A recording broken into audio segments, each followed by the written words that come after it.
നമസ്കാരം. Gratitude mind ട്യൂണിങ്ങിൻ്റെ 2ാം ദിവസത്തിലേക്ക് സ്വാഗതം. ഇന്ന് നമ്മൾ നന്ദി പറയുന്നത് നമ്മുടെ ഉള്ളിലെ വിട്ടുകൊടുക്കാത്ത ആ ശക്തിക്കാണ്. നമ്മുടെ ഉള്ളിൽ ഒരു വലിയ ശക്തിയുണ്ടെന്ന് നിങ്ങൾക്കെല്ലാവർക്കും അറിയാം. പലപ്പോഴും നമ്മൾ അതിനെ കാണാതെ പോകും.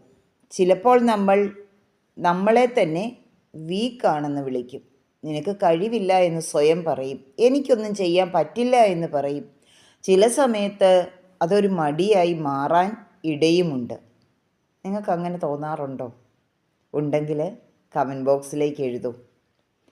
പക്ഷേ ഒരു സത്യമുണ്ട്. നിങ്ങൾ ഇന്ന് വരെ ഇവിടെ വരെ എത്തിയിട്ടുണ്ടെങ്കിൽ നിങ്ങളുടെ ഉള്ളിൽ വിട്ടുകൊടുക്കാത്ത ഒരു ശക്തിയുണ്ട്. ജീവിതത്തിൽ എത്ര നിരാശകൾ വന്നിട്ടുണ്ടാവും. എത്ര പേര് നിങ്ങളെ മനസ്സിലാക്കാതെ പോയിട്ടുണ്ടാവും. നിങ്ങളുടെ വീട്ടിൽ നിങ്ങളുടെ പ്രിയപ്പെട്ടവർ പോലും. എത്ര തവണ നിങ്ങൾ തളർന്നിട്ടുണ്ടാവും. എത്ര തവണ കരഞ്ഞിട്ടുണ്ടാവും. എത്ര തവണ കരയാതെ ഉള്ളിൽ ഒതുക്കിയിട്ടുണ്ടാവും. ഈ ജീവിതം തന്നെ മതിയെന്ന് എത്ര തവണ തോന്നിയിട്ടുണ്ടാവും. പക്ഷെ നിങ്ങൾ നിന്നില്ല. എന്തോ ഒരു ശക്തി നിങ്ങളെ മുന്നോട്ട് കൊണ്ടുവന്നു. ആ ശക്തി വലിയ ശബ്ദത്തിൽ നിന്ന് വന്നതല്ല. അത് ശാന്തമായി പ്രവർത്തിച്ചതാണ്. നിങ്ങളെ വീണ്ടും എഴുന്നേൽപ്പിച്ചതാണ്. വീണ്ടും നടക്കാൻ പറഞ്ഞു. വീണ്ടും ജീവിതത്തെ നേരിടാൻ പഠിപ്പിച്ചു. അതുകൊണ്ട് ഇന്ന് നമ്മൾ പുറത്തുള്ള വിജയത്തിന് മുൻപ് ഉള്ളിലെ ശക്തിയെ ആദരിക്കേണ്ടതുണ്ട്. വിൽപവർ എന്നത് ഒരിക്കലും വീഴാത്തതല്ല. വീണാലും വീണ്ടും എഴുന്നേൽക്കുന്നതാണത്. തളർന്നാലും പൂർണ്ണമായി തകർന്നു പോകാതെ ഒരു ചെറിയ വെളിച്ചം പിടിച്ചു നിർത്തുകയാണിവിടെ. ആ ശക്തി നിങ്ങളിലുണ്ട്. ഇപ്പോൾ ഒരു നിമിഷം നിങ്ങളുടെ ജീവിതം മുഴുവനൊന്ന് ആലോചിച്ച് നോക്കൂ. ഏതൊക്കെ സാഹചര്യങ്ങളാണ് നിങ്ങളെ വേദനിപ്പിച്ചിരുന്നത്? ചിന്തിക്കൂ ഒരു നിമിഷം. എത്ര വേദനകൾ താണ്ടി, എത്ര ഉത്തരവാദിത്തങ്ങൾ നിർവഹിച്ചു. എത്ര തവണ ആരും നിങ്ങളെ മനസ്സിലാക്കിയില്ല. നിങ്ങൾ എത്രയേറെ സഹിച്ചു. പക്ഷേ നിങ്ങൾക്ക് മാത്രമേ നിങ്ങളെ അറിയുകയുള്ളൂ എന്ന് നിങ്ങൾ അറിഞ്ഞിരുന്നോ?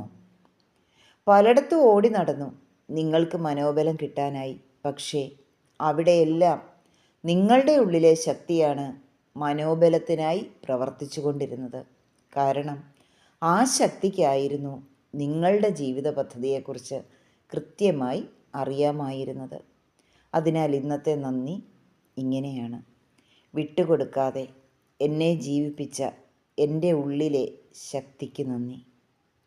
തളർന്നാലും വീണ്ടും എഴുന്നേൽക്കാൻ സഹായിക്കുന്ന ശക്തിക്ക് നന്ദി. ഏത് സാഹചര്യത്തിലും മുന്നോട്ട് പോകാൻ നയിച്ച ആ വിൽപവറിന് നന്ദി.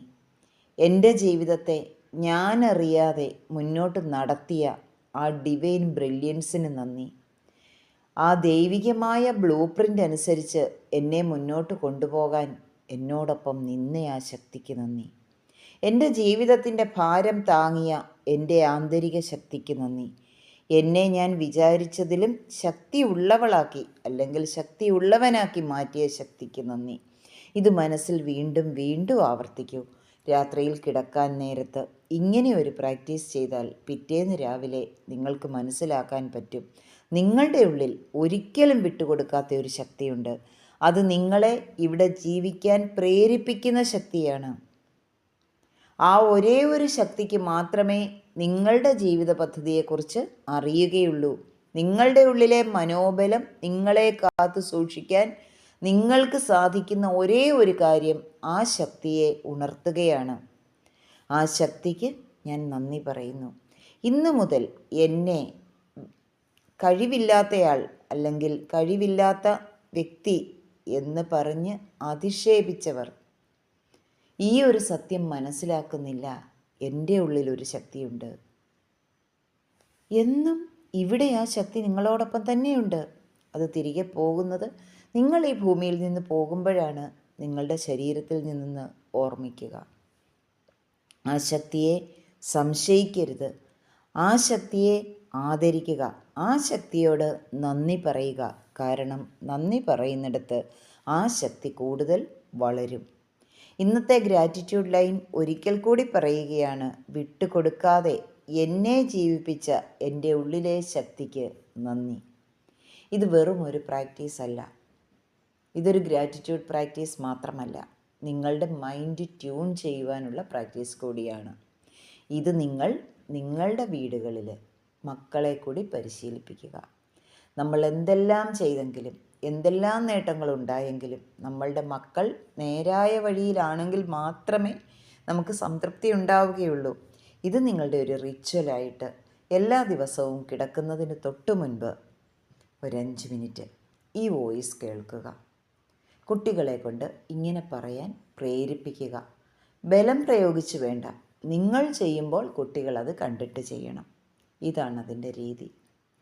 തീർച്ചയായും നമുക്ക് നമ്മുടെ മക്കളെ തിരികെ പിടിക്കേണ്ടതുണ്ട്.